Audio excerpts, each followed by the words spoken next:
didengar? Bisa, Pak.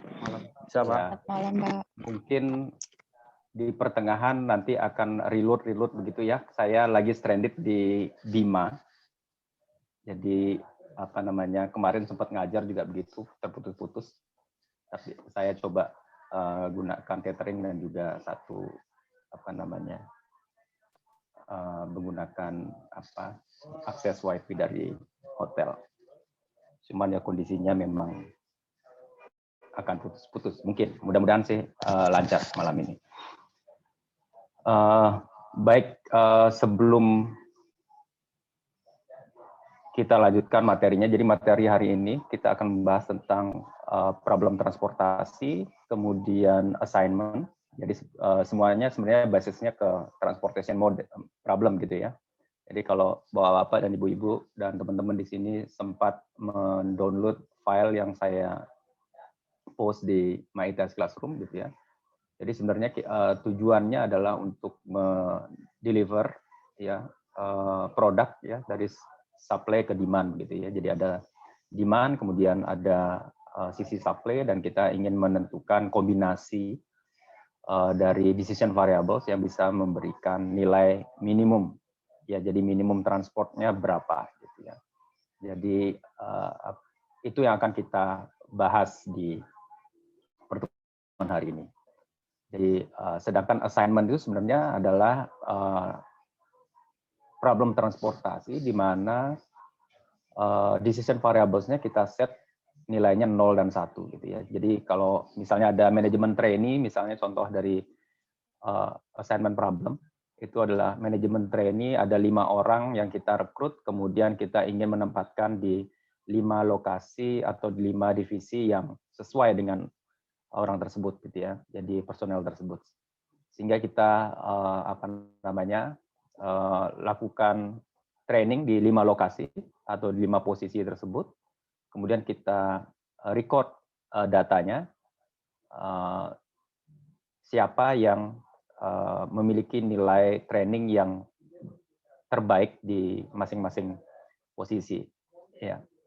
Jadi kalau dalam hal ini, maka tujuannya adalah memaksimalkan kombinasi antara orang dan penempatannya kan gitu ya, memaksimalkan.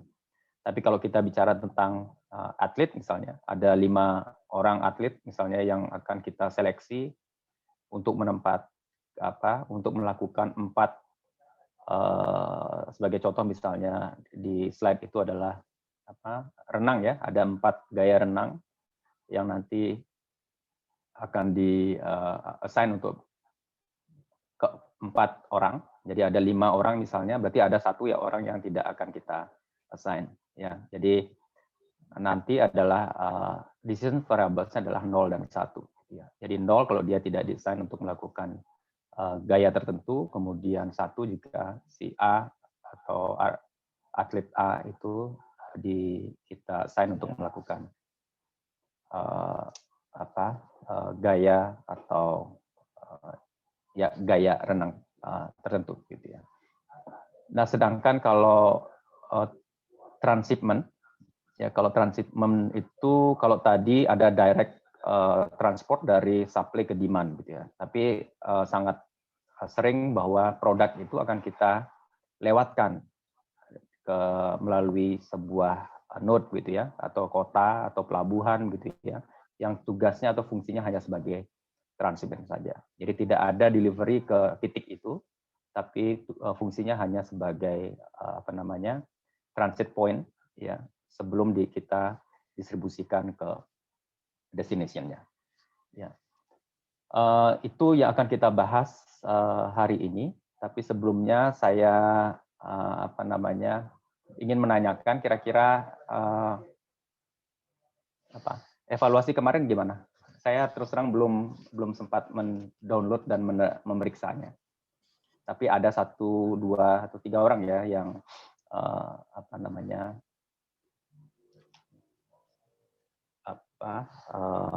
private message ke saya untuk memberikan tugas tambahan gitu ya. Boleh tanya Pak Dinar?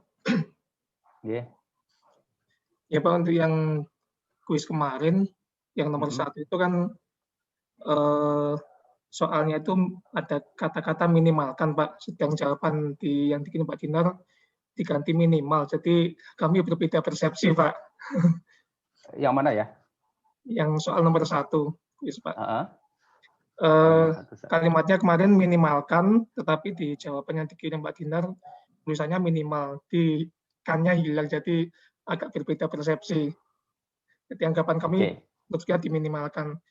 Terus yang kedua, yang soal nomor 3 itu Pak, itu antara persamaan dan di Excel kok berbeda plus minusnya Pak ya. Yang benar yang mana Pak ya? Terima kasih Pak Dinar. Bentar, saya harus buka dulu ya.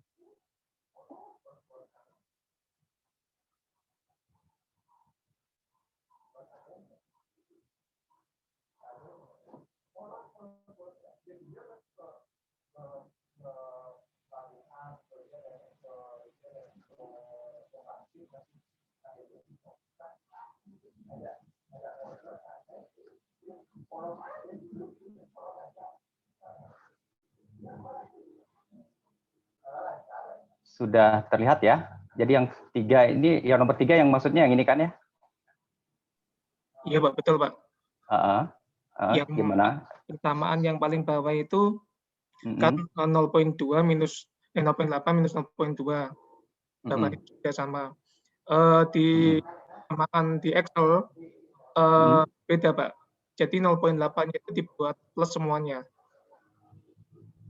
0,8-nya dibuat plus. Oh ya, betul. Saya yang salah. Ya, harusnya begini Pak ya. Iya, 0,2-nya dibuat minus semuanya Pak. Yang depannya juga minus. Oh ya, betul. Ya, saya yang salah Pak. Yang betul Pak ya. Iya. Yeah. Kemudian nomor 1 Pak, nomor 1 ada sedikit berbeda persepsi. Nah itu yang soalnya pada akhir minggu PT ABC berkomitmen untuk minimal. Nah, minimal kan berarti minimal produksi 54 ton. Nah kemarin di soalnya itu tulisannya minimalkan, jadi disuruh meminimalkan produksi. Jadi kurang dari 54. Jadi anggapan kami ya persamaannya akhirnya kurang dari sama dengan 54. Untuk minimal menyalurkan 54. Ya, di soalnya tulisannya untuk minimalkan ya, jadi agak. Oh gitu ya. Iya. Saya tuliskan begini. Iya betul Pak di soalnya. Oke, gini Pak, saya tidak pernah menilai dengan strict ya, artinya tergantung asumsi yang Bapak dan Ibu di sini berikan gitu ya.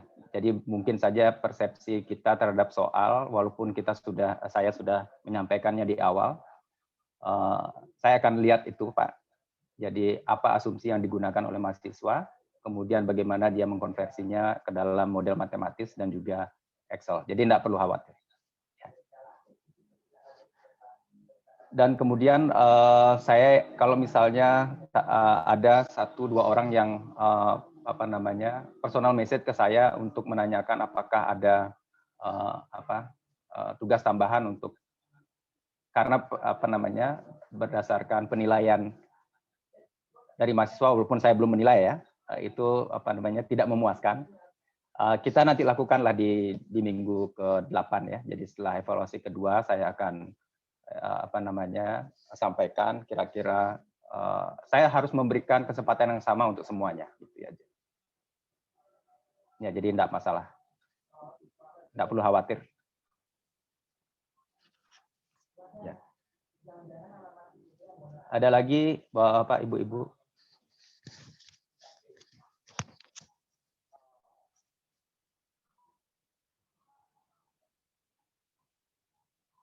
Baik, kalau tidak ada kita lanjutkan materinya. Saya akan Kalau saya misalnya apa namanya, matikan video enggak masalah? Nggak apa-apa, Pak. Nggak apa ya. Monggo, Pak. Saya takutnya apa namanya sering terputusnya. Ini ada 2 strip aja.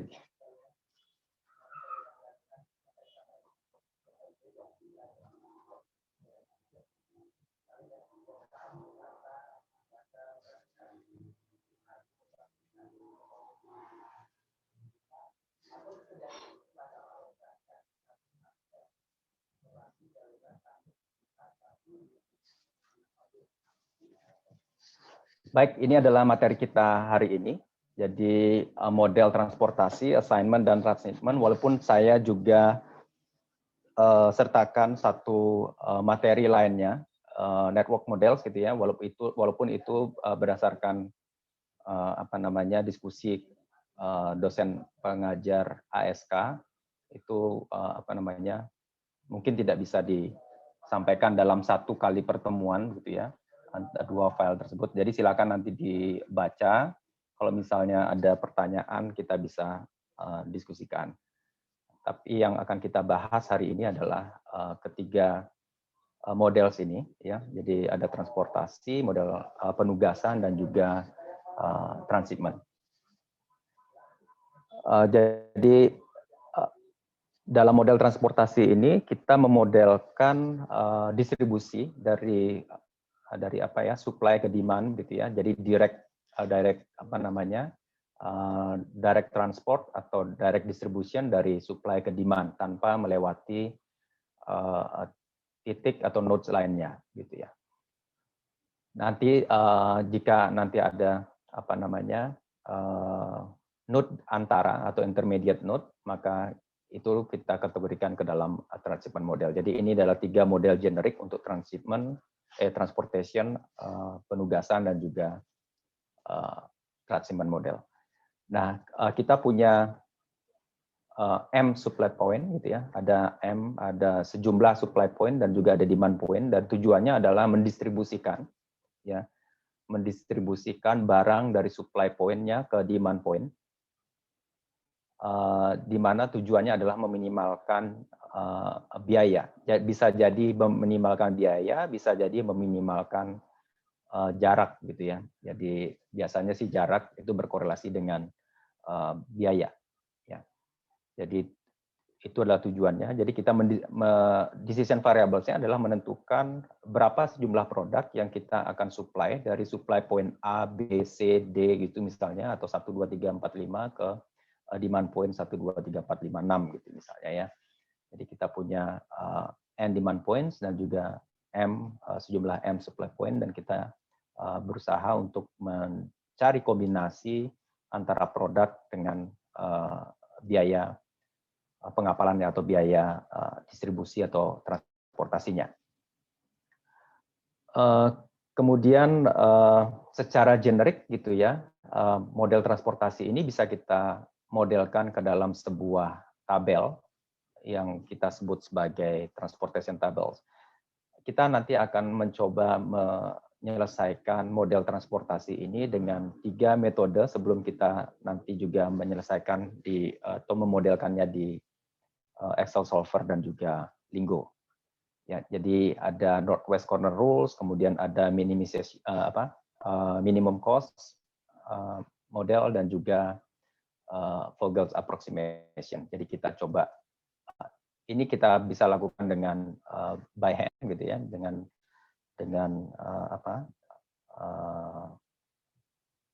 perhitungan sederhana ya. Tentunya apa namanya, metode sebenarnya yang lebih akurat dalam melakukan perhitungan transportasi atau mencari solusi modal transportasi ini, salah satunya adalah kita bisa menggunakan metode simplex gitu ya, yang sudah diadopsi baik oleh Lingo maupun Solver untuk menyelesaikan masalah-masalah linear programming ini. Nah, ini adalah sebuah contoh dari model transportasi yang sangat sederhana ya. Jadi ada sebuah company, PowerCo, itu produknya adalah electricity gitu ya. Mereka memiliki plan atau di 3 lokasi pembangkit ya, pembangkit 1, 2, dan 3. Kemudian mereka ingin mendistribusikannya ke 4 kota ini. Ya. Ada kota 1 sampai dengan ke 4. Nah, ARPS atau tanda panah ini menggambarkan biaya ya. Jadi biaya distribusi per 1 unitnya. Jadi per 1 unit electricity lah kira-kira gitu ya. Di mana dari pembangkit 1 ke kota 1 ini adalah 8 unit cost, kemudian 6 unit dari plan 1 ke city 2 gitu ya. Kemudian dari pembangkit 1 ke 3 itu adalah 10 unit cost, kemudian dari 1 ke 4 ini 9. Jadi ini adalah jaringan atau biaya distribusinya. Jadi di sini bisa berarti biaya distribusi kalau kita bicara mengenai kita ingin meminimalkan total distance misalnya atau total jarak tempuh totalnya, maka CIJ ini ya. Jadi CIJ ini bisa berupa jarak tempuh antara misalnya satu titik dengan titik di supply dan di demand-nya. Ya. Banyak juga sih pengembangan dari model transportasi yang misalnya sekarang ini mungkin kalau kita melihat di beberapa jurnal atau paper gitu ya. Jadi tidak hanya meminimalkan total biaya transport, tapi model transportasi juga bisa dikembangkan misalnya kalau kita lebih concern ke pemilihan metode transportasinya, apakah dengan menggunakan kendaraan hybrid kah, electric car, atau ya tujuannya adalah investasi dan juga meminimalkan emisi gitu ya. Jadi akhir-akhir ini di beberapa negara gitu kan model transportasi itu tidak hanya bagaimana kita meminimalkan biaya, tapi lebih concern ke bagaimana meminimalkan total emisi gas buang yang dihasilkan oleh aktivitas transportasi ini. Nah, ini adalah model jaringan transportasi, ya, model transportasi yang akan kita bahas di pertemuan malam ini. Kemudian transportation tables ini seperti ini, ya. Jadi ada supply dan demand-nya. Jadi plan 1, 2, 3, kemudian city 1, 2, 3, 4, kemudian yang ada di sel ini, ya, adalah biaya transport, ya, biaya transport dari plan 1 ke city 1 atau biaya distribusi dari pembangkit 1 ke city 1, begitu seterusnya, ya.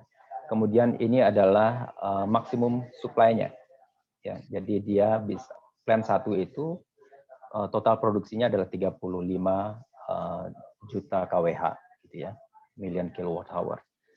Kemudian yang plan 2 adalah 50, kemudian plan 3-nya adalah 40. Ini adalah demand untuk masing-masing kota. Ya. Ini demand masing-masing kota untuk kota 1 sampai dengan 4. Ya.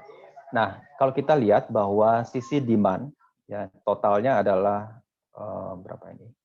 125 ya. 125, dan itu sama dengan sisi supply-nya. Ya. Nah, pada problem di sini, maka kita memiliki balance transportation problems. Jadi ada balance transportation problems, ada unbalance di sisi supply dan unbalance dalam sisi demand gitu ya. Sedangkan yang terlihat di slide ini adalah balance transportation problem, ya, di mana sisi demand-nya itu sama dengan sisi supply-nya, ya.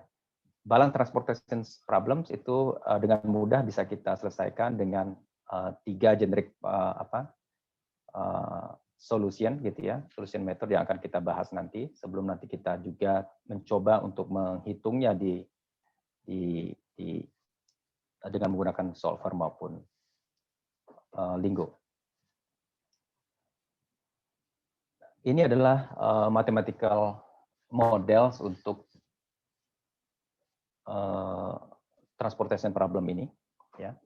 Jadi tentunya tahapannya sama ya. Jadi pertama kita menentukan decision variables-nya, ya. Jadi misalnya Xij adalah jumlah electricity yang diproduksi di pembangkit satu, kemudian kita distribusikan ke kota plant I gitu ya, pembangkit I ke kota J gitu ya. Jadi X14 ya artinya adalah jumlah electricity yang diproduksi di pembangkit satu dan kita distribusikan ke kota yang keempat.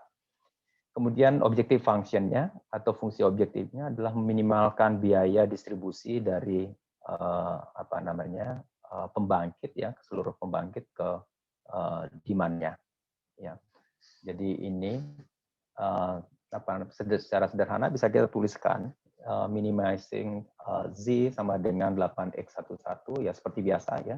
8X11 ditambah 6X12, 13, 14 gitu seterusnya. Kemudian ada batasan atau constraint baik di sisi supply dan juga demand-nya.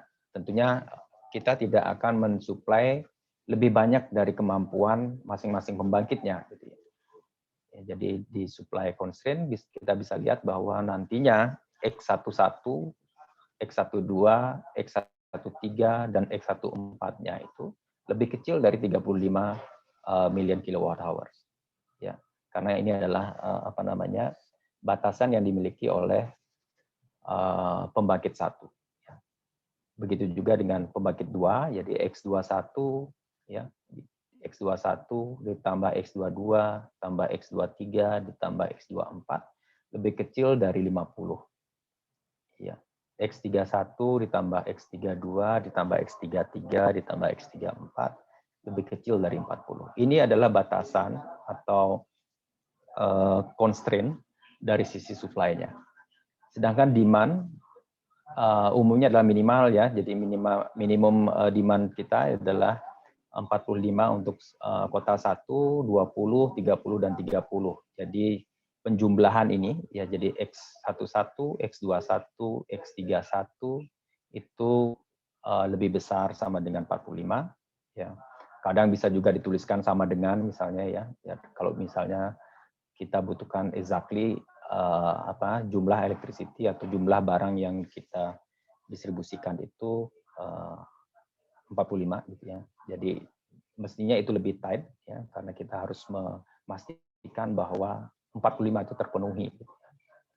Ya, atau tidak mungkin dia bisa mensuplai 46 gitu ya. Kira-kira seperti itu.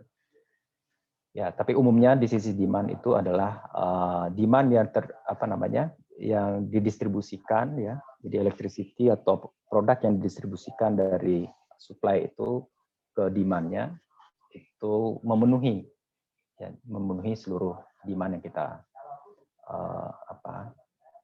minimum demand yang kita inginkan gitu ya.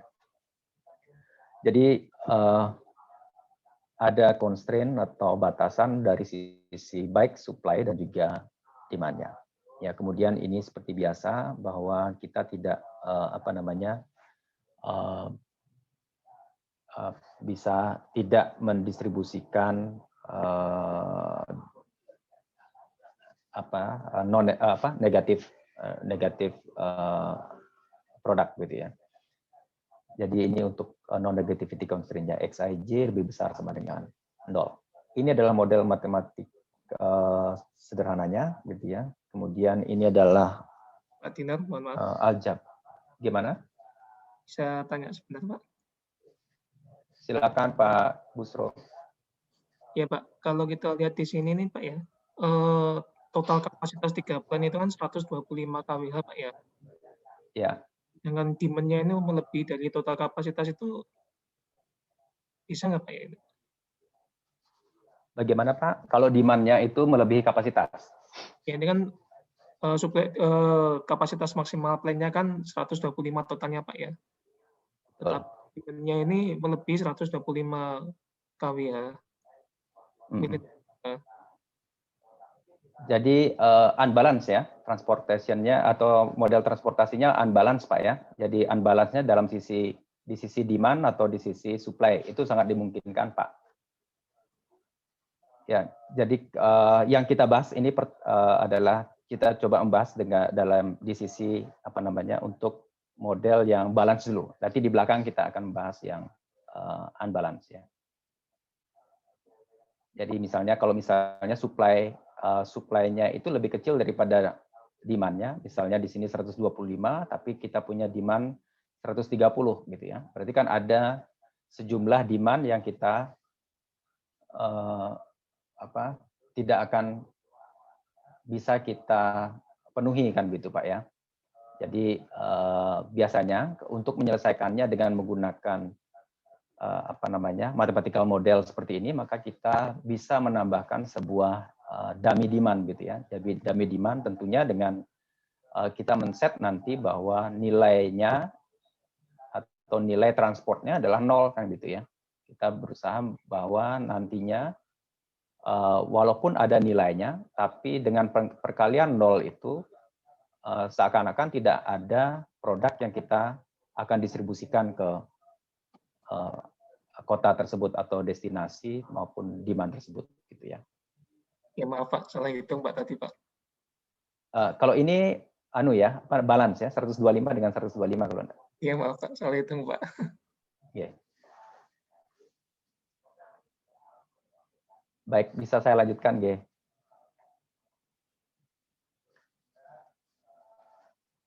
Kemudian ini adalah model aljabar untuk transportation problem ini. Ya, jadi kita punya M supply point dan juga N demand point gitu ya. Misalnya supply I gitu misalnya 1 sampai dengan M, kemudian demand J 1 sampai dengan N gitu ya. Nah, kita ingin mencari jumlah produk yang akan kita distribusikan dari supply point ke demand point ya. Kita sebut saja Xij dan Xij ini sebagai decision variables-nya. Ya, jadi X11 berarti jumlah produk yang akan kita distribusikan dari supply point 1 ke demand point 1 gitu ya. Jadi Xij itu adalah decision variables-nya. Nah, kemudian kita tentukan objective function-nya. Jadi objective function-nya adalah kombinasi atau penjumlahan antara perkalian cost ya, jadi biaya transport dari masing-masing link tadi, jadi masing-masing segmen tadi dengan jumlah yang kita distribusikan gitu ya, atau decision variable-nya. Jadi sigma I sama dengan 1 sampai M, sigma J sama dengan 1 sampai N, Cij, Xij, jadi seperti biasa gitu ya. Kemudian constraint-nya, ini adalah constraint dari sisi supply-nya. Ya. Jadi untuk setiap I, jadi kalau kita lihat di sini, jadi supply-nya adalah I, notasinya, I 1 sampai M, kemudian kotanya J 1 sampai N. Jadi untuk setiap I kita hitung penjumlahan antara Xij-nya gitu ya. Berarti X11-nya tambah X12-nya tambah X13-nya ditambah X14 kurang dari 35 ya. Kemudian ini kita notasikan sebagai SI ya. Jadi supply I, jadi supply di plan 1, 2 dan 3, SI berarti S1, S2, S3. Jadi kita tuliskan seperti ini untuk setiap I sama dengan 1 sampai M, sigma J sama dengan 1 sampai N, Xij lebih kecil sama dengan SI. Ya, ini adalah untuk constraint atau batasan pada supply point-nya. Kemudian untuk setiap D, J gitu ya. Jadi untuk setiap J sama dengan 1 sampai N, jadi untuk setiap J, J1, J2, J3, J4 ya. Maka penjumlahan X11, X21, X31 itu lebih besar sama dengan 45. Atau kita bisa tuliskan sigma I sama dengan 1 sampai M, XIJ lebih besar sama dengan DJ. Di mana XIJ lebih besar sama dengan 0. Jadi ini yang pertama ini adalah subject to constraint untuk supply point-nya. Sedangkan ini adalah constraint untuk demand point-nya. Sampai di sini ada pertanyaan, Bapak dan Ibu?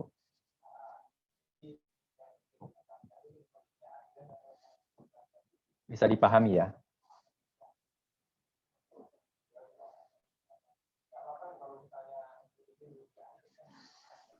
Bisa, Pak.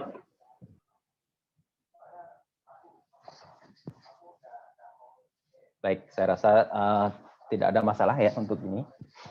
Jadi ini adalah general description atau aljabar model untuk transportation problems yang kita punya. Kemudian tadi ini ya, jadi kalau kebetulan model yang kita punya adalah balance transportation problem. Kemudian bagaimana kalau kita tidak punya ada sisi di mana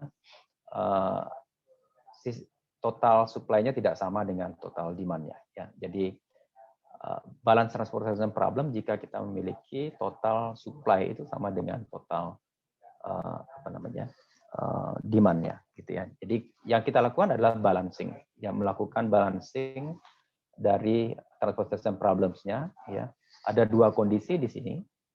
Yang pertama, jika kita punya supply point yang lebih besar dibandingkan dengan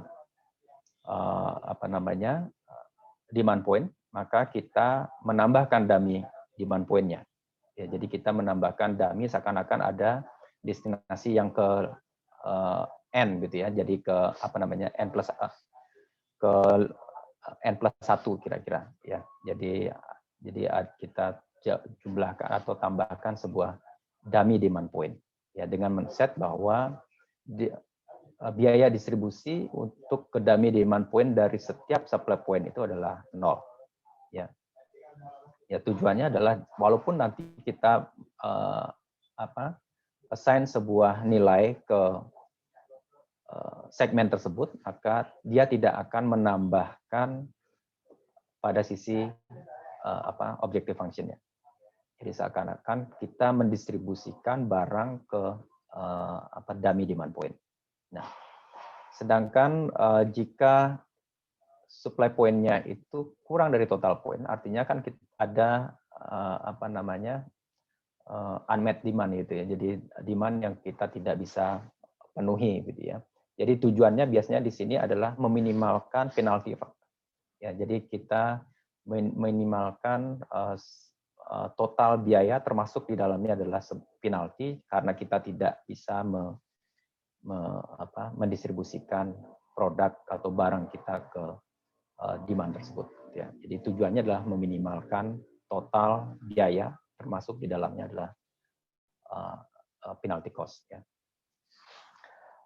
Kita coba nanti lihat ini contoh kalau bagaimana ilustrasi ya. Jadi representasi gambar atau ilustrasi bagaimana sebuah unbalance transportation problems di mana supply point-nya ya memiliki total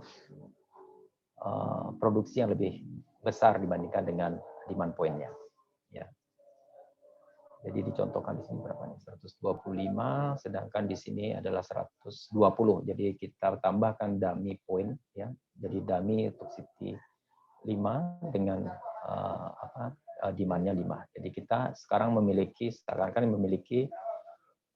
balance transportation problem dengan menambahkan sebuah dummy point. Seperti yang saya sampaikan tadi bahwa biaya transport ya, untuk segmen masing-masing segmen yang menuju City 5 itu ya, atau kota 5 ini adalah 0 gitu ya. Jadi C150, C250, C350. Kita coba nanti melihat bagaimana kita bisa menyelesaikan ini dengan memodelkan ini ke solver, dan saya akan share atau upload nanti ke MyITS Classroom.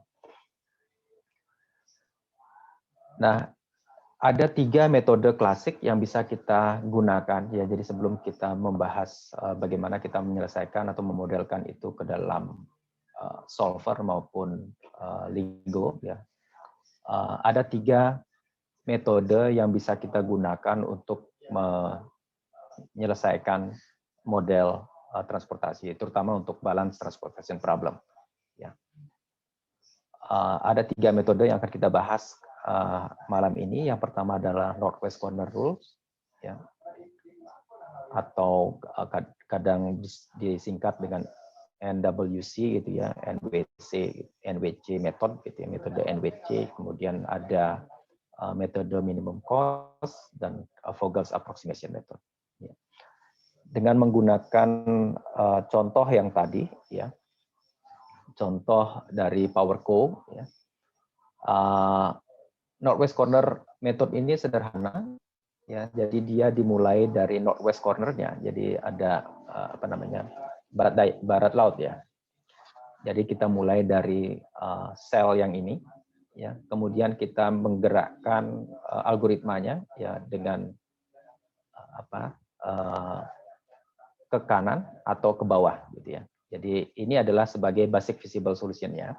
Jadi yang pertama kita memilih sel ini dan kita assign sebanyak-banyaknya ya, dari nilai minimal antara supply dan demand. Tentu kita tidak bisa meng-assign 45 di sini ya, karena supply-nya hanya 35. Ya, walaupun demand-nya 45, maka yang mungkin kita assign adalah 35. Jadi nanti di solusi kita bahwa X1-1-nya adalah 35. Jadi produk atau electricity, kapasitas electricity yang kita distribusikan dari plant 1 ke city 1 adalah 35. Ya, jadi di sisi ini kita sudah bisa hilangkan ya. Jadi sisi ini kita hilangkan, maka kita tidak bisa menentukan arah berikutnya itu ke kanan tapi ke bawah gitu ya. Jadi ke bawah tinggal 5 gitu ya. Jadi ini kita hilang tinggal 10. Ini ada distribusi dari plan 1 ke city 1 adalah 35, maka demand di city 1 tinggal 10 gitu ya. Tinggal 10, kemudian kita bergerak ke bawah. Jadi dari plan 2 ke city 2 kita assign sisanya gitu ya. Ada 10, kemudian di sini supply-nya tinggal 40. Ya, begitu seterusnya sampai seluruh demand itu terpenuhi. Ya. Jadi kira-kira ini adalah rangkuman dari langkah dari Northwest Corner Method. Ya, jadi seperti yang saya sampaikan tadi, dia dimulai dari sel yang ada di atas kiri ini. Ya. Jadi sel yang ada di atas kiri ini kita assign sebanyak-banyaknya, ya, di mana itu adalah nilai minimal antara supply dan demand-nya. Begitu, kemudian kita ke bawah 10, ini habis, tinggal 40, berarti kita tidak perlu ke bawah karena sini sudah demand-nya sudah terpenuhi, maka yang langkah berikutnya adalah ke kanan gitu ya. Mereka butuh 20, maka kita assign 20, sisanya 20 gitu ya. Begitu seterusnya. Ya, berarti kita ke kanan lagi ya. Ke kanan seperti yang diperlihatkan di sini. Ke kanan. Ya, tinggal 10. Ya, kemudian ke kiri dan sisanya ke bawah ya. Karena sisanya 10, maka kita assign 10 di sini dan sisanya kita assign dari plan 3 ke city 4. Jadi ini adalah nilai dari decision variables-nya dengan menggunakan Northwest Corner Method. Ya, jadi X11 ya. Kemudian X21-nya adalah 10, X22-nya adalah 20, X23-nya adalah 20, X33-nya 10 dan X34-nya adalah 30 ya. Kemudian ini adalah minimum biaya ya. Jadi minimum cost untuk distribusi problem transportasi atau distribusi electricity oleh PowerCo. Dengan Northwest Corner Method kita bisa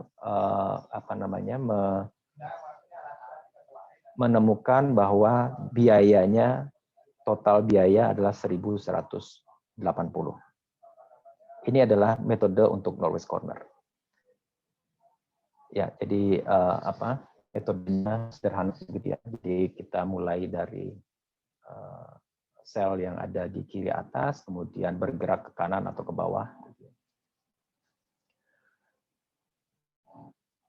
Kemudian metode yang kedua adalah minimum cost method.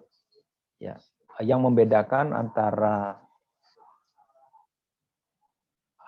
Northwest Corner, kalau Northwest Corner kita mulai pada sel yang ada di kiri atas, kalau minimum cost method kita mulai atau basic feasible solution-nya itu dimulai dari sel yang memiliki nilai yang terendah. Ya, jadi minimum cost method. Kemudian kita berikutnya mencari sel terendah berikutnya, sel terendah berikutnya, begitu ya, seterusnya. Jadi algoritmanya bekerja seperti itu. Ya. Kalau kita contohkan ke PowerCo, ya, maka kita lihat dari semua biaya transport, ya, maka distribusi dari plan 3 ke city 4 itu memiliki biaya yang paling rendah. Ya, jadi 5 unit cost. Jadi kita assign sebanyak-banyaknya. Jadi nilai maksimal nilai minimal antara demand dan juga supply-nya. Ya, jadi kita punya 30 di sisi demand, kita punya 40 di sisi supply. Ya, jadi kita hanya bisa mendistribusikan sejumlah 30 unit electricity. Kemudian ini hilang, ya, artinya ini sudah terpenuhi. Ya, ini ada sisa 10. Kemudian kita cari lagi sel yang memiliki nilai yang terendah berikutnya. Ya, jadi 5 ke 6 gini ya. Kemudian kita assign sebanyak-banyaknya.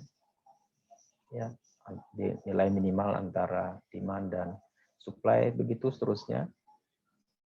Sampai kita bisa memenuhi semua demand. Ya, jadi kita bisa mendistribusikan semua supply ke demand-nya. Ya, berdasarkan minimum cost method, maka total biaya yang dibutuhkan untuk mendistribusikan electricity dari 3 pembangkit ke 4 kota ini adalah 1.080. Ya, dengan X11, X12, X21, X23, X33 dan X34. 1.080. Kalau kita lihat kita bandingkan antara Northwest Corner Rule di mana nilainya adalah 1.180, sedangkan dengan menggunakan minimum cost method 1.080. Kira-kira apa yang menyebabkan nilai yang berbeda ini, Pak? Bapak dan Ibu-ibu.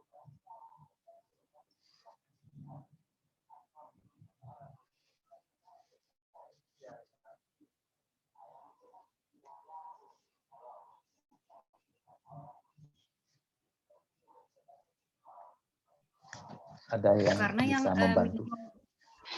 Yang minimum cost ini tadi sudah memplotting duluan yang paling pertama dari yang paling kecil jaraknya tadi, Pak. Jadi dia udah optimalkan di sana. Kalau yang Norwest kan yang paling pojok kan belum tentu yang paling rendah. Jadi malah yang dioptimalkan pertama yang belum tentu paling dekat jaraknya. sih, Pak. Ya, betul ya, Bu Pratiwi. Jadi apa namanya? Kalau Northwest Corner Rules, ya sangat mungkin kita terjebak dan tidak selalu nilai yang ada di pojok kiri atas ini, ya memiliki nilai apa namanya? Biaya transport yang paling rendah. Ya, seandainya ini 12, ya maka mau tidak mau kita assign sebanyak-banyaknya ke Northwest Corner. Ya, jadi itu yang apa namanya salah satu apa namanya alasan kenapa di contoh ini Northwest Corner Method ini memiliki atau menghasilkan nilai yang lebih besar dibandingkan dengan minimum cost method. Ya, jadi di Northwest Corner Method kita sangat mungkin terjebak di apa namanya di step pertama atau iterasi pertama pada basic feasible solution ini. Ya, jadi itu antara Northwest Corners dengan minimum cost method.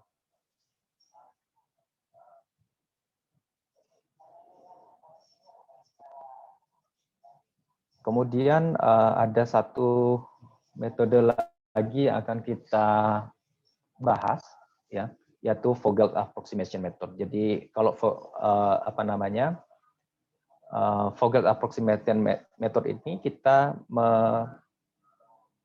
menghitung atau melihat semua, ya baik dari sisi apa namanya kolom dan juga dari sisi barisnya begitu ya, atau row-nya. Ya, yang pertama kita hitung adalah apa namanya nilai difference ya antara dua nilai terkecil baik dari sisi row maupun dari sisi kolom gitu ya. Kemudian selanjutnya kita assign sebanyak-banyaknya ya, assign sebanyak-banyaknya pada penalti ya, nilai penalti. Jadi kita hitung dulu penaltinya. Jadi penalti itu kita hitung berdasarkan dua nilai terkecil baik pada nilai kolom dan juga row-nya. Kemudian dari semua itu kita hitung, kita lihat mana yang memiliki penalti yang terbesar. Kemudian kita assign sebanyak-banyaknya, baik itu di row maupun di kolom, dimanapun penalti itu yang terbesar, ke lokasi di mana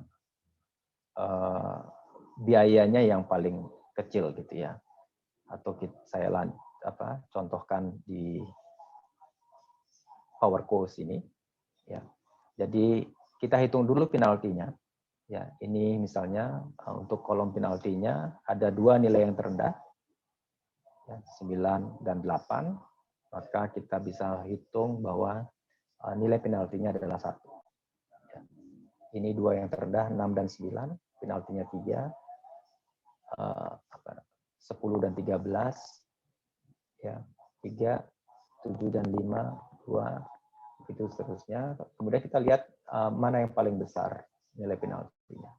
Ya, kalau kita lihat bahwa nilai penalti yang terbesar adalah 4 gitu ya, di mana itu ada pada baris yang ketiga ini. Ya, kemudian kita assign sebanyak-banyaknya. Kita lihat nilai untuk shipping cost-nya, ya 14, 9, 16 dan 5. Kemudian kita assign sebanyak-banyaknya ke sel ini. Ya, karena dia memiliki shipping cost yang terendah. Ya. Jadi yang mungkin kita assign ke sel ini adalah 30 gitu ya. Karena demand-nya 30 sedangkan supply-nya adalah 40. 30 kemudian berarti ini sudah terpenuhi, kita highlight atau kita coret gitu ya. Kemudian dengan tabel yang baru kita hitung lagi penaltinya. Ya. Berdasarkan dua nilai yang terendah. Begitu seterusnya sampai kita semua supply dan semua demand sudah terpenuhi. Ya.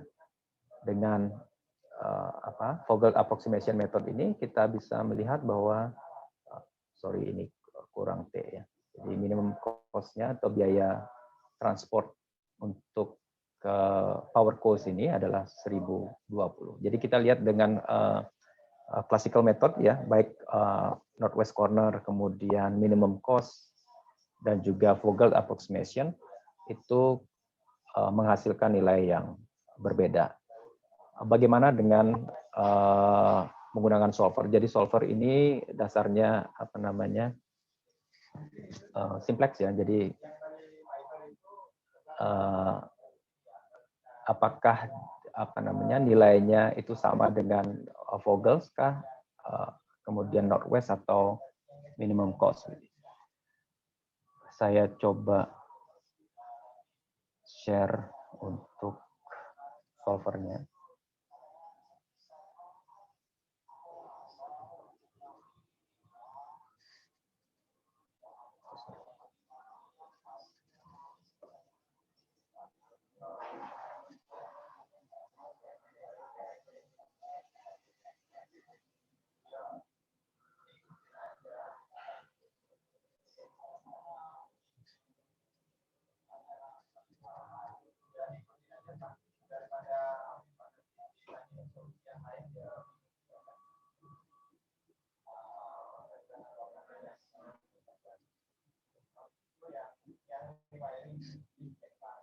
Oke, sudah terlihat Pak dan Ibu-Ibu ya.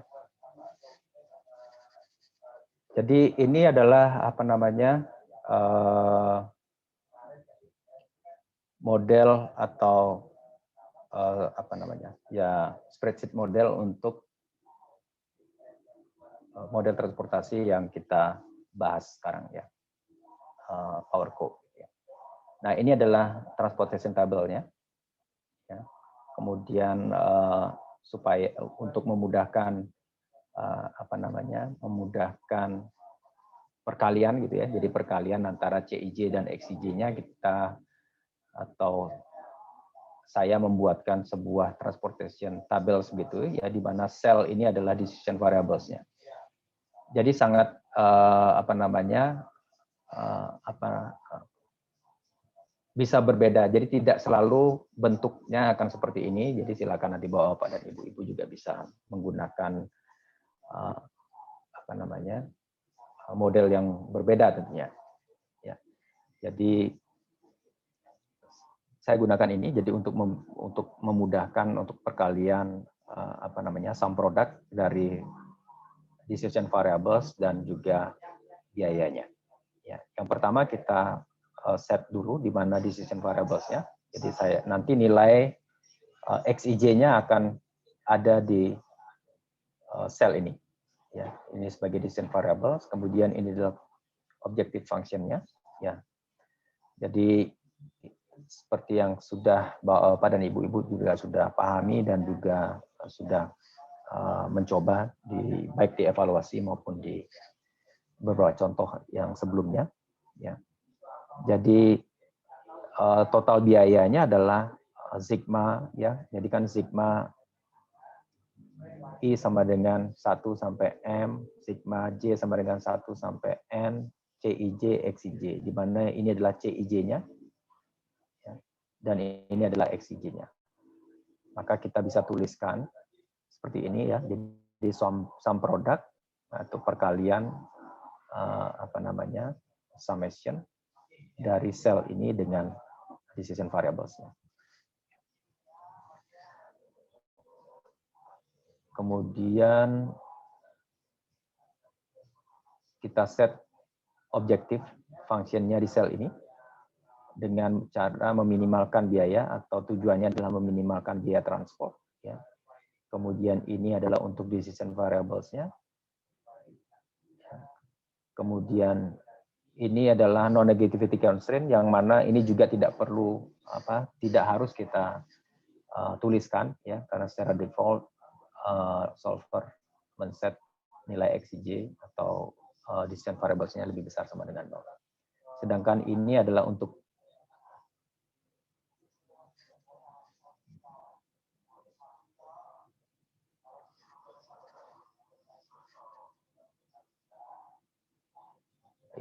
ini adalah untuk demand, ya. Jadi demand bahwa seluruh X11, X21, X31-nya itu harus lebih besar sama dengan 0. Jadi berarti di sini adalah jumlah, ya. Jadi penjumlahan total jumlah dari nilai ini, ya. Begitu juga yang di sini jumlah ini, ya. Supply juga begitu, ya, jumlah dari sel ini, ya.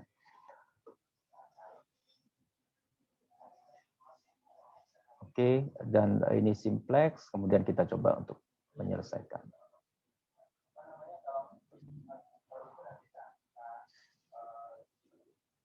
Ya, jadi ini adalah nilai yang dihasilkan dengan menggunakan solver, di mana solver menggunakan simplex method untuk menyelesaikannya. Ya, jadi nilainya adalah 1020. Jadi mestinya ini tidak menjadi masalah untuk Bapak dan Ibu-ibu yang sudah cukup sering menggunakan solver. Nah, saya coba lagi untuk memperlihatkan ini linggonya. Ya, jadi yang sisi kanan ini adalah model yang tadi PowerCo itu kita tuliskan, ya, secara langsung gitu ya, bagaimana objective function-nya, kemudian demand constraint dan juga supply constraint-nya, ya.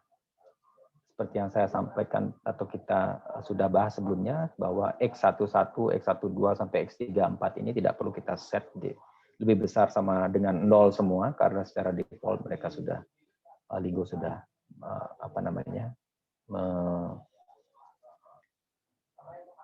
men-set itu sebagai lebih besar sama dengan 0. Nah, sedangkan yang ini adalah sebenarnya sama, ya. Jadi yang sebelah kiri ini adalah model yang sama dari yang sebelah kanan, ya. Jadi ini adalah generic modelnya. Jadi untuk ada bar model yang kita konversi ke dalam model linggonya, ya.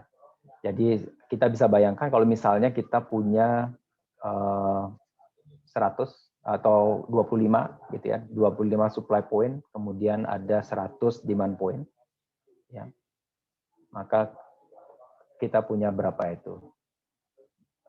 Berapa 25 sama 100? 250 ya. Jadi 250 decision variables kalau kita tuliskan seperti itu akan menjadi lebih rumit gitu ya, atau saat mungkin akan terjadi kesalahan dalam menuliskan, ya. Jadi bisa kita sederhanakan dengan seperti ini. Hanya yang perlu kita perhatikan adalah di datanya, ya. Ya, jadi kalau kita punya supply 25, maka kita punya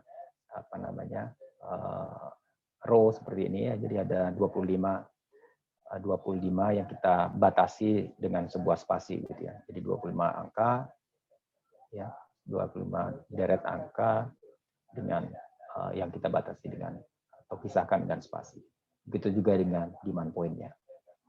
Nah, hanya cost saja yang berupa matriks ya. Jadi XIJ-nya berupa matriks. Nah, hal ini juga kadang menyusahkan kita untuk menuliskannya langsung di solver ataupun melakukan editing nantinya ya. Jadi sebenarnya data ini pun bisa kita import ya. Jadi data ini bisa kita import ke Excel dan bisa kita hasil komputasinya bisa kita ekspor juga ke Excel. Ya. Jadi silakan nanti yang ingin menggunakan linear programming ataupun non-linear programming bisa menggunakan salah satunya bisa menggunakan software ini atau software yang lainnya juga bisa gitu ya. Jadi ini akan nilainya akan sama saja ya, hasilnya akan sama saja. Ya, jadi 1020 gitu ya. Ya. Dengan decision variables bisa kita lihat di sini. Jadi X11-nya berapa, X12, X110, X12-nya 10, X13 25 begitu seterusnya. Ya, sama saja dengan ini. Jadi sama aja. Jadi silakan nanti, saya juga sudah sertakan, nanti akan sertakan kedua model ini, Lingo filenya maupun solvernya ke MyITS Classroom.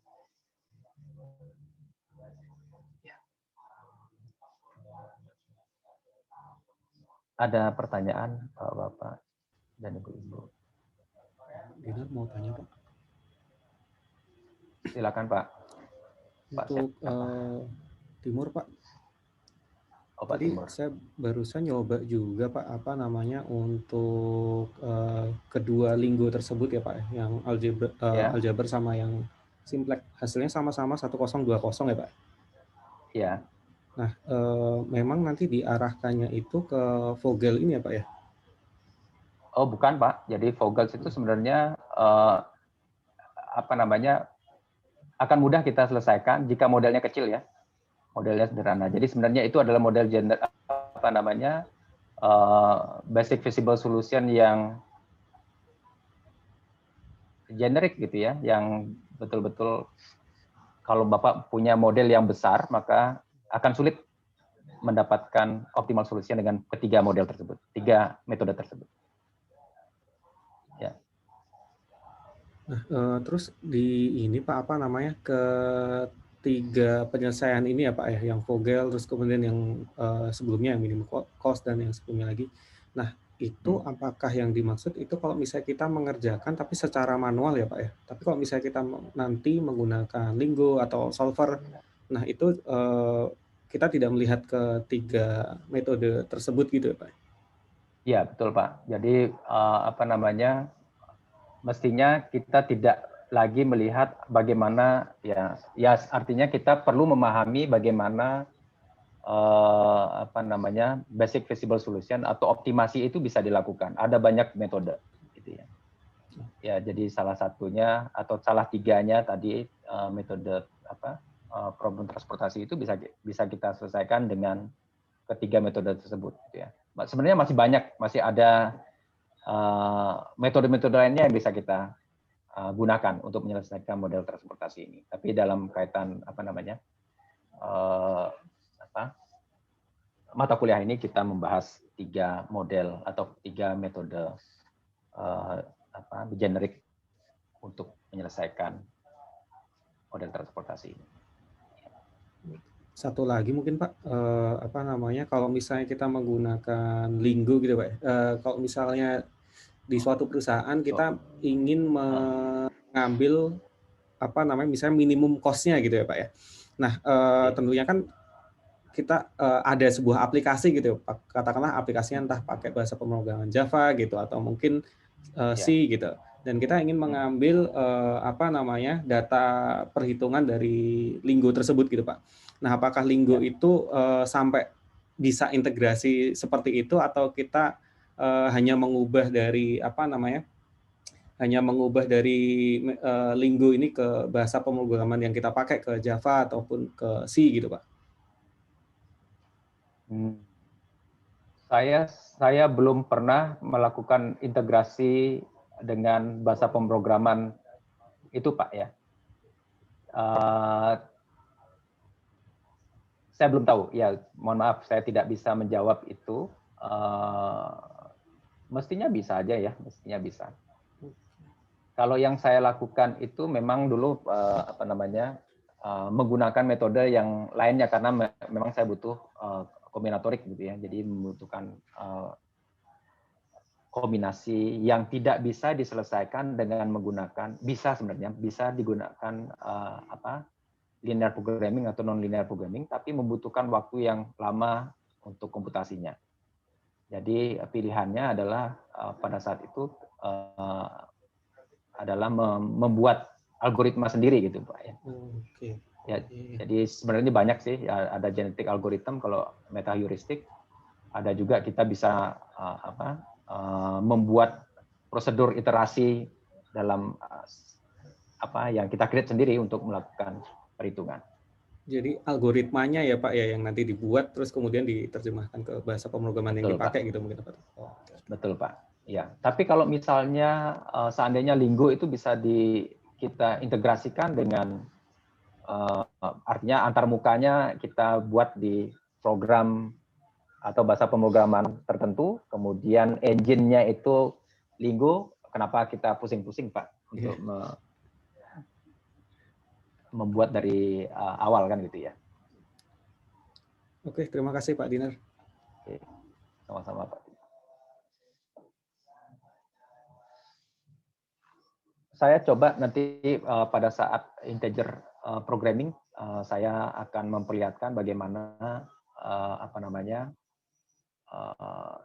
kita membuat alternatif ya. Jadi ada alternatif solusi, kemudian alternatif solusi ini kita kombinasikan untuk mendapatkan solusi yang optimal dengan set partitioning problem. Jadi set partitioning problem adalah salah satu metode dalam integer programming yang bisa kita gunakan dalam menentukan optimal schedule.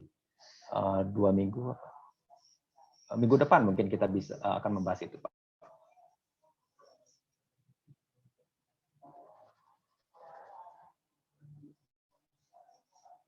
Kita sekarang udah minggu keberapa ya? Minggu kelima ya. Jadi minggu kelima, minggu ke-6 kita akan bahas integer, minggu ke-7 kita akan membahas aplikasi integer programming untuk desain supply chain ya. Setelah itu minggu ke-8 kita punya evaluasi yang kedua.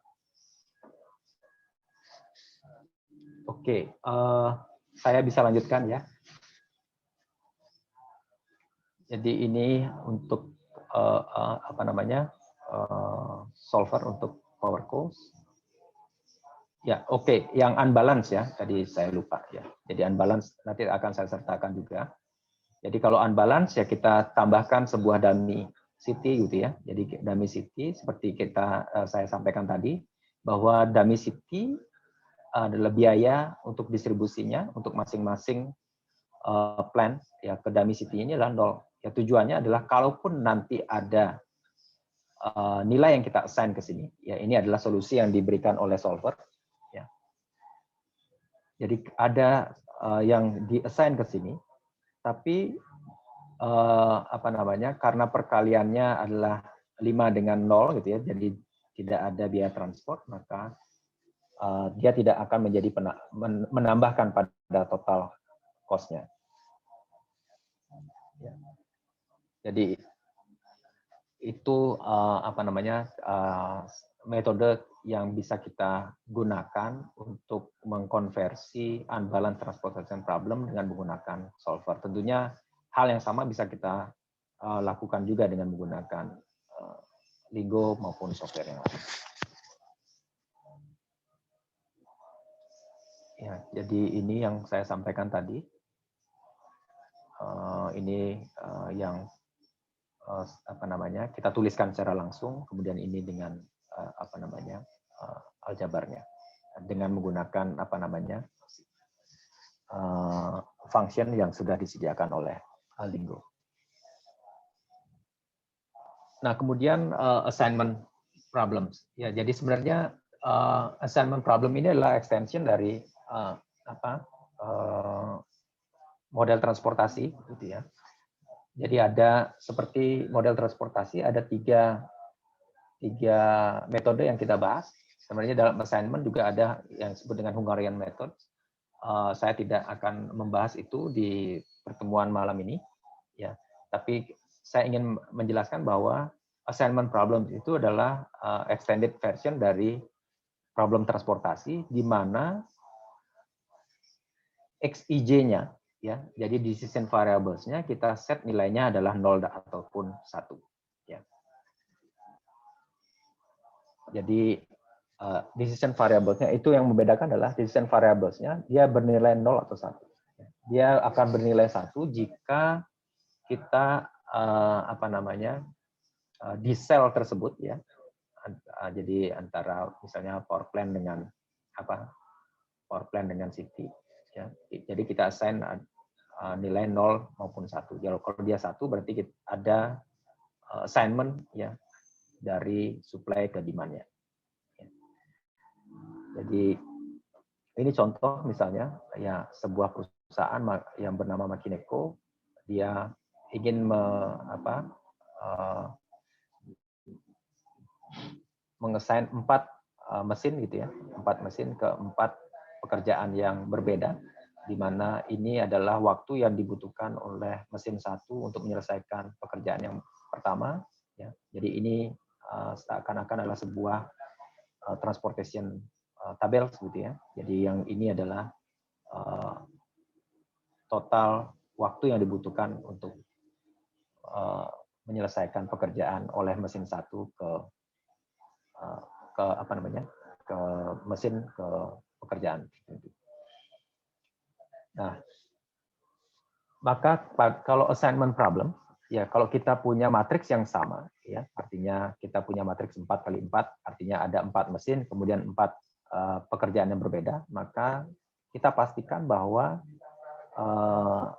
constraint-nya, ya kalau tadi kan lebih kecil sama dengan atau lebih besar sama dengan demand-nya, lebih kecil sama dengan supply-nya, karena kita punya supply masing-masing 1 dan demand masing-masing 1 untuk masing-masing pekerjaan, maka kita set constraint-nya adalah sama dengan 1. Jadi kita memastikan bahwa di setiap sel nanti itu akan ada nilai yang bernilai 0, 3 yang bernilai 0, dan hanya 1 yang bernilai 1. Gitu ya. Jadi itu memastikan misalnya X11 1, X12-nya 0, X13 0, X14 0, berarti mesin 1 kita assign untuk menyelesaikan pekerjaan yang pertama. Jadi ini untuk mesin constraint, dan sedangkan ini adalah untuk job constraint-nya. Ya. Di mana XIJ-nya itu bernilai 0 ataupun 1. Ya, ini general representasi aljabar dari model assignment tadi. Ya, jadi yang membedakan misalnya untuk setiap I 1 sampai N, maka sigma J 1 sampai ini harusnya M Pak Rengu itu. Ya, ini M dan J sama dengan 1 sampai N, X J sama dengan 1. Ya, dari sisi pekerjaan ya, J sama dengan 1 sampai N, maka I sama dengan 1 sampai N, XJ sama dengan, ini M harusnya, XJ sama dengan 1. Ya. Jadi kita punya yang membedakan antara assignment problems dengan transportation problem hanya dari sisi supply dan demand-nya saja. Jadi sekarang kita masing-masing memiliki satu, ya, jadi assignment-nya adalah 1 untuk masing-masing mesin, dan juga masing-masing pekerjaan itu dilakukan oleh 1 mesin, itu artinya. Ya. Jadi ini adalah model solver untuk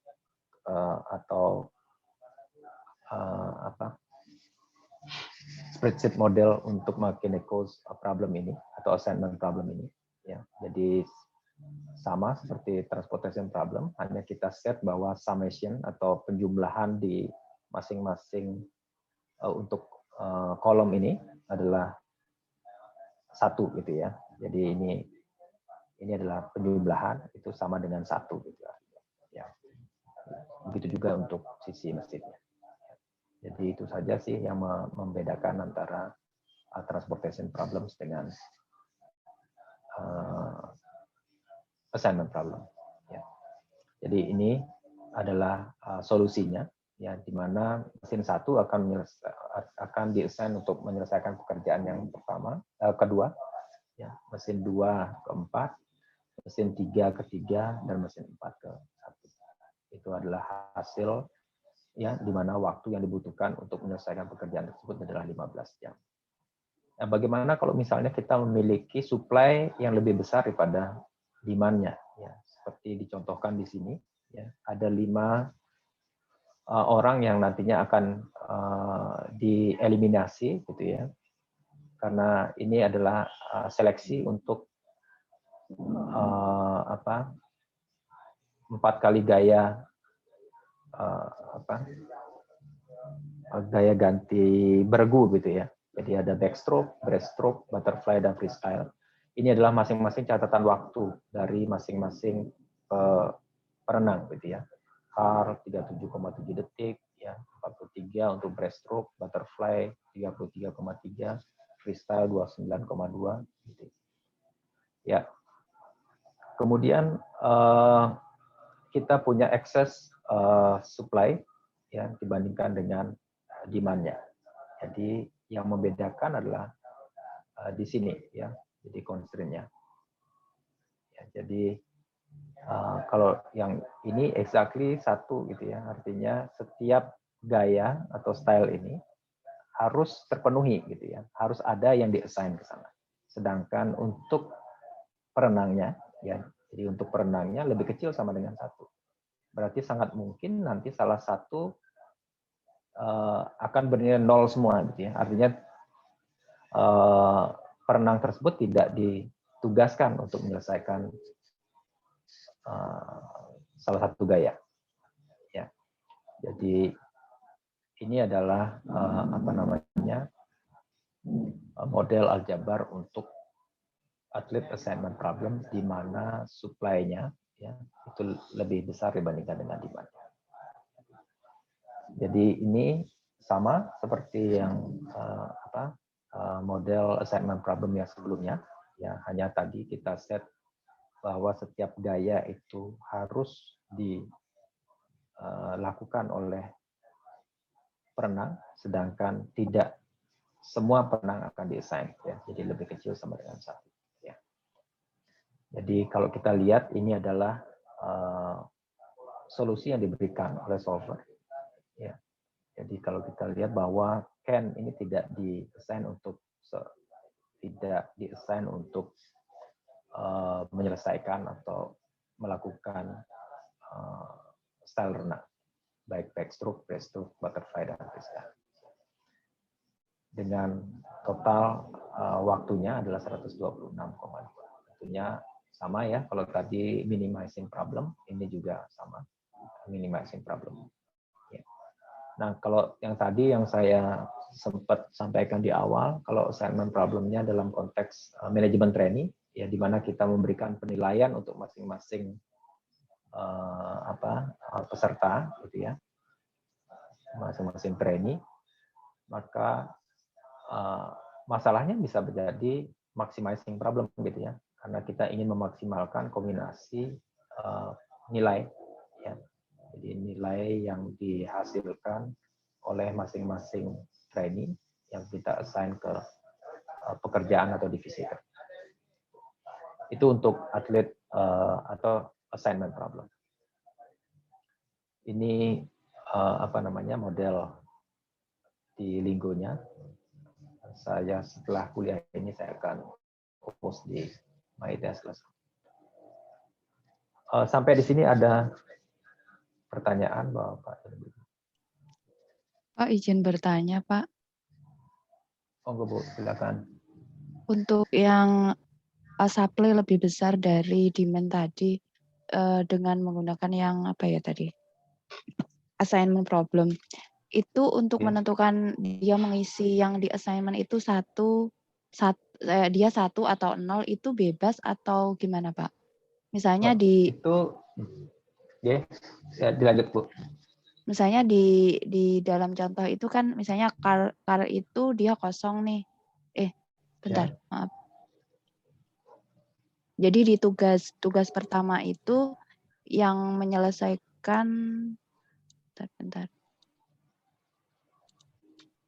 Angka 1-nya itu ada di kolom freestyle. Jadi kalian menyelesaikan gaya freestyle gitu kan ya, Pak ya? Maksudnya ya. Okay. Nah, untuk menentukan itu apakah kita bebas untuk mengisi 1-nya itu posisinya ada di mana atau seperti apa ya, Pak? Oh, baik. Kalau gitu saya izinkan untuk share ini. Ya, jadi yang 0 dan 1 yang tadi Ibu sampaikan atau tanyakan itu adalah decision variable-nya sebenarnya, Bu. Jadi yang menentukan adalah hasil algoritmanya. Oh, oke, Pak. Ya. Yeah. Kasih, Jadi Pak. ini adalah objective function-nya gitu ya. Jadi sum product antara ini dengan ini Ya. dengan decision variables-nya. Sedangkan ini kalau tadi di transportation problem kan penjumlahan ini itu harus lebih kecil atau lebih besar sama dengan demand-nya kan gitu Bu ya. Iya, betul. Kalau sekarang seakan-akan demand-nya adalah 1. Oh, jadi iya, ini iya, adalah penjumlahan 1. Oke, Pak. Gitu aja. Oke, Pak, terima kasih, Pak. Oke, kalau kita coba selesaikan ya.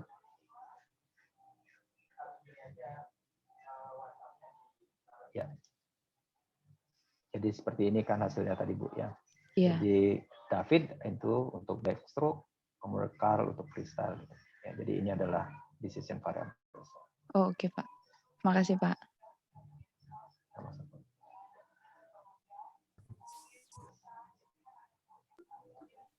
Izin Pak Dinar, boleh bertanya sedikit Pak? Iya Pak. Pak, melanjutkan pertanyaan barusan dari Mbak Dina. Itu kalau disimulasi lagi itu hasilnya bisa berubah itu lagi nggak Pak ya, posisi 1 sama 0-nya Pak? Atau tidak, Pak. memang tidak akan seperti berubah. itu Pak ya? Oh. Ya, akan seperti itu Pak. Ya. Jadi untuk memastikan itu kita lihat di reportnya Pak. Ya, atau komennya.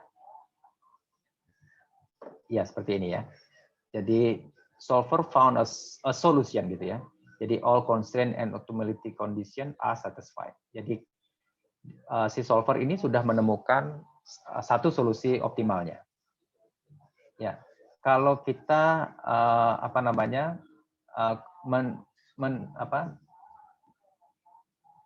diberikan komentar local optimum gitu ya. Jadi kalau solver found a local optimum. Nah, artinya dalam kesempatan berikutnya bisa jadi kita akan mendapatkan nilai yang berbeda, Pak. Ya, jadi sebenarnya yang kita cari adalah global optimumnya. Jadi kalau kita mendapatkan lokal optimum, maka kita harus sudah aware gitu ya. Jadi bahwa ada optimum yang lainnya. Jadi dia itu terjebak di lokal optimum. Tentu ada metode untuk mencari global optimumnya. Apakah nanti kita merevisinya dari sisi modelnya atau terpaksa menggunakan algoritma yang berbeda. Jadi kita bisa lakukan berkali-kali, misalnya. Nah, kalau dalam beberapa kali lokal optimumnya memiliki nilai yang sama, nah itu berarti kita sudah mendapatkan, kita bisa menganggap itu adalah solusi optimalnya. Gitu Pak ya. Jadi kalau yang ini kebetulan solvernya memberikan komentar adalah solver found a solution. Jadi kita tidak akan mendapatkan solusi yang lainnya untuk ini. Gitu Pak Aswin. Terima kasih Pak Dina. Sama-sama Pak. Baik, kita punya waktu 10-15 menitan lagi. Saya rasa cukup untuk menyelesaikan materi ini.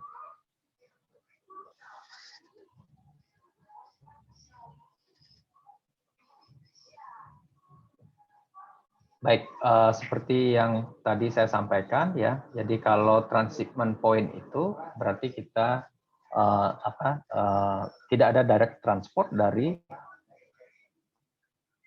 dari supply ke demand-nya. Jadi sangat mungkin bahwa masalah yang kita punya itu adalah ada intermediate node di tengah gitu ya, intermediate node sebelum dia sampai ke destinasinya. Ya. Mungkin ilustrasinya bisa saya tuliskan seperti ini atau gambarkan seperti ini. Ya, jadi kita ada 2 supply point, ya, kemudian ada 2 demand point. Jadi kita ingin mendistribusikan produk kita dari dua supply point ini ke demand point ini, namun tidak dimungkinkan untuk melakukan direct transport atau direct distribution dari supply ke demand-nya. Dia melalui sebuah intermediate nodes. Ya, jaringannya menjadi seperti ini. Ya. Kemudian ini yang sebelah kanan ini adalah model untuk transshipment problemnya. Ya. Semuanya sama, kecuali kita menambahkan satu constraint pada sisi intermediate node-nya. Ya. Jadi kalau yang ini itu adalah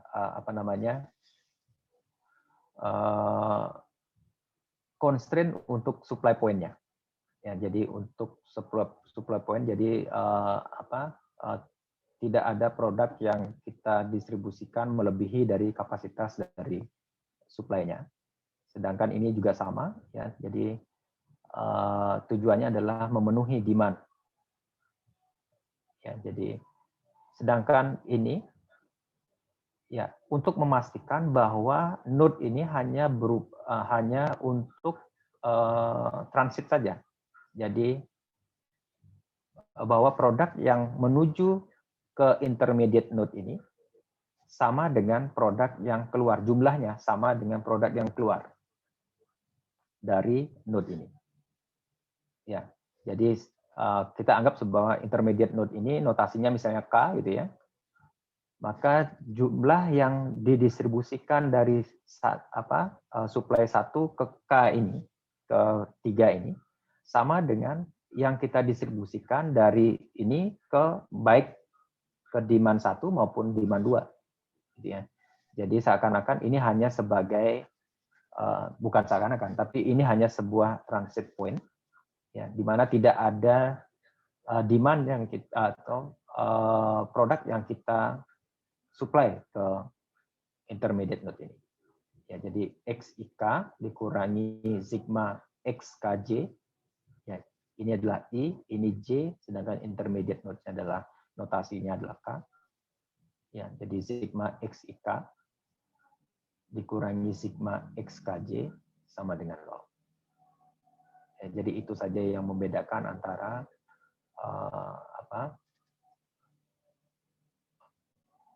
transportation dengan transshipment problem. Ya.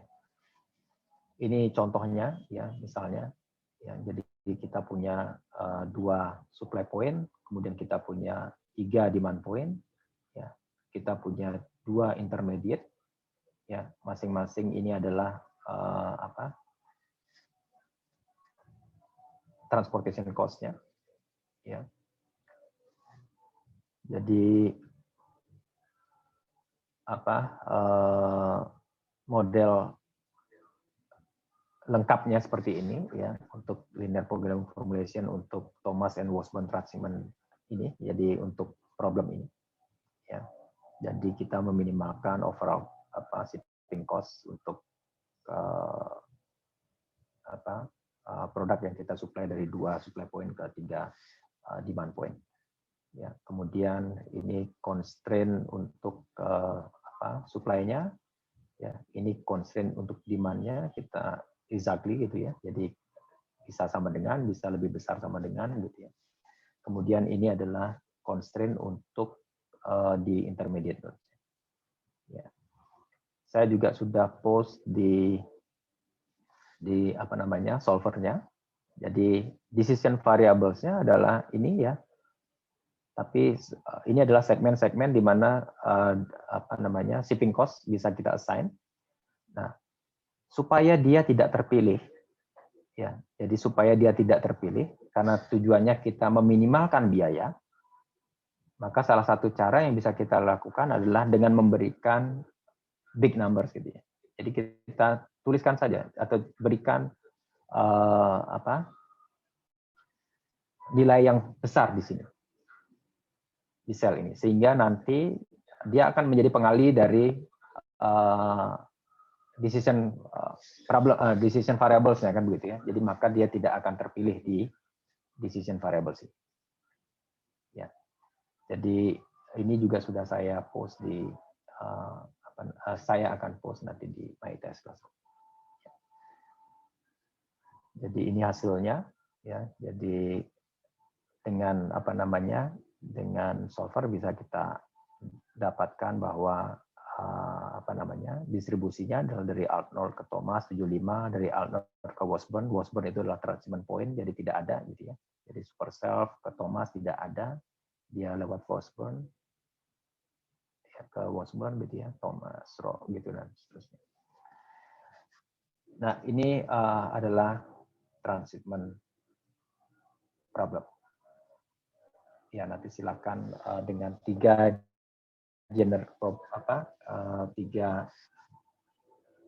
problem ini, baik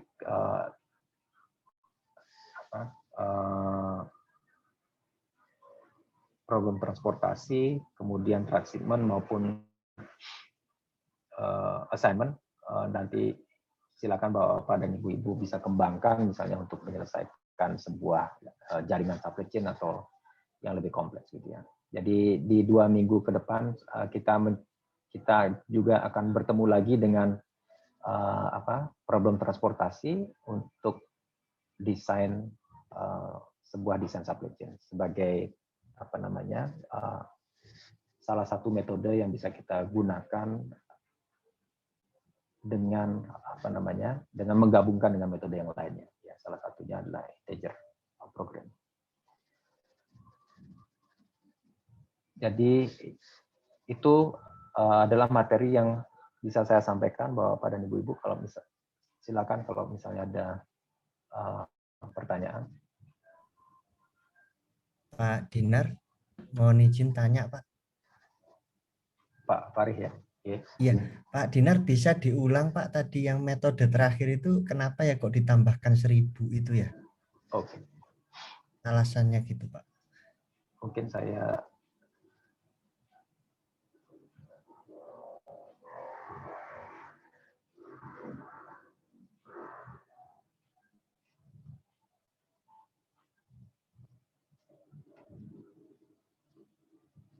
sebentar Pak, saya cari filenya dulu.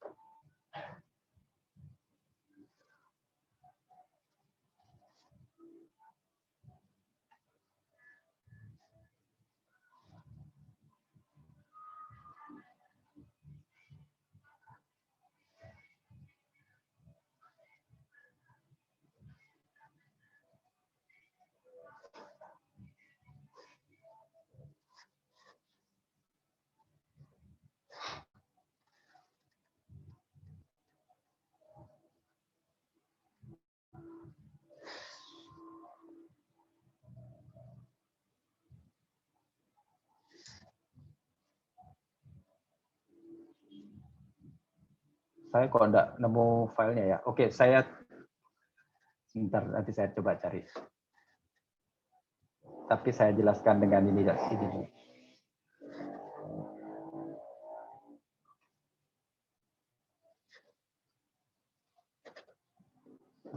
Jadi tujuan kita menuliskan ini ya atau memberikan nilai ya 1000 ini tujuannya supaya dia tidak terpilih gitu Pak.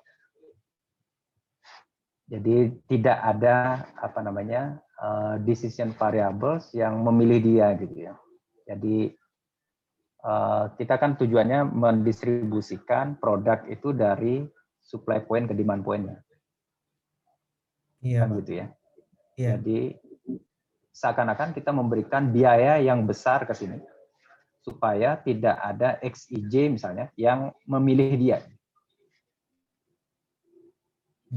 Itu salah satu cara atau metode kita untuk menghindarkan atau seperti tadi juga kalau di dummy dummy demand ya, di dummy demand itu kita assign biaya transportnya adalah 0 supaya nanti walaupun ada decision variable atau ada produk yang transfer ke dummy point itu atau didistribusikan ke dummy point itu, maka dia tidak menambah nilai pada objective function-nya. Jadi itu tujuan kenapa kita bisa, ya jadi salah satunya. Kalau misalnya nilainya 5, 8, sebenarnya dengan nilai 100 saja sudah cukup gitu ya. Tapi untuk memperlihatkan bahwa kita me-assign sebuah nilai yang besar, misalnya saya tuliskan atau bisa kita tuliskan 1000 gitu ya.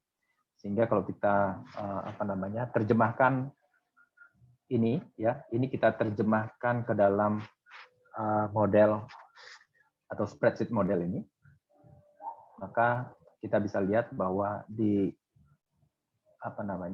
kita akan memaksa nilai ini akan bernilai 0 karena dengan menambahkan nilai, misalnya ada yang kita assign dari sini ya 1 misalnya, maka akan ada perkalian 1 dengan 1000 yang akan menambah nilai objektif function-nya. Jadi seolah-olah kita siasati gitu ya Pak ya, supaya nanti itu dia tidak terhitung sebagai nilai gitu ya Pak. Betul Pak. Jadi dalam model kita kadang kita juga bisa menambahkan misalnya penalti gitu ya. Jadi seperti yang saya sampaikan tadi, misalnya demand-nya itu lebih besar dibandingkan dengan lebih kecil demand-nya lebih besar dibandingkan dengan supply-nya. Jadi tujuannya mestinya kan kita ingin meminimalkan biaya transport, termasuk biaya akibat kita tidak bisa mensuplai demand-nya, gitu ya. Jadi tujuan kita adalah meminimalkan itu. Jadi nanti kita bisa menambahkan sebuah penalty function ke dalam model kita. Ya, jadi ini hanya salah satu metode yang bisa kita atau cara yang bisa kita lakukan gitu kan. Untuk tadi kalau Bapak menyatakan sebagai mensiasati gitu ya. Baik Pak, terima kasih Pak. Sama-sama Pak. Pak, lanjut pertanyaan Pak Fahri tadi. Ini kan kalau yang transshipment ini kan kalau kita di dunia supply chain kan biasa dengan istilah inbound dan outbound gitu kan Pak ya, yang ada transhipnya, ada warehouse atau data center atau distribution center gitu kan. Kalau dengan metode kita nggak nambahin 1000 biar angkanya nggak kebaca di sini, tapi dengan nambahin tabel lagi, tapi nanti constraint di input dan outputnya nanti berarti bisa juga kan Pak ya? Saya berikan kesempatan Bu Pratiwi untuk membuat modelnya Pak, Bu. Kemudian di-share minggu depan. Oh iya. Makasih Pak. Yeah. Jadi banyak sih sangat ini Bu, kalau kita misalnya bisa saja satu worksheet itu di dalam spreadsheet modeling itu kita anggap sebagai sebuah folder gitu ya. Jadi kemudian kita buat di worksheet yang ketiga itu adalah modelnya. Itu sangat mungkin Bu. Jadi sangat mungkin kita bisa membuat model spreadsheet itu dengan dengan kreativitas kita sih sebenarnya. Ya, jadi makanya saya sampaikan tadi siapa Pak? Bapak yang pertama tadi menyatakan ya. Jadi tergantung asumsinya, kemudian modelnya mungkin saja tidak akan sama antara satu mahasiswa dengan mahasiswa yang lainnya. Model di spreadsheet. Itu sangat mungkin.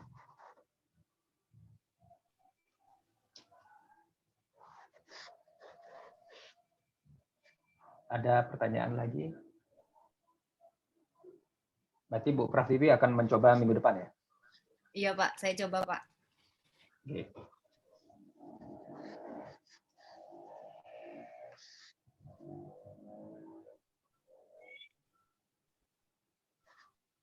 Sorry, maaf Bu. Tadi saya lupa video. Oke, ada pertanyaan Bapak, Ibu-ibu? Saya rasa itu materi yang bisa saya sampaikan.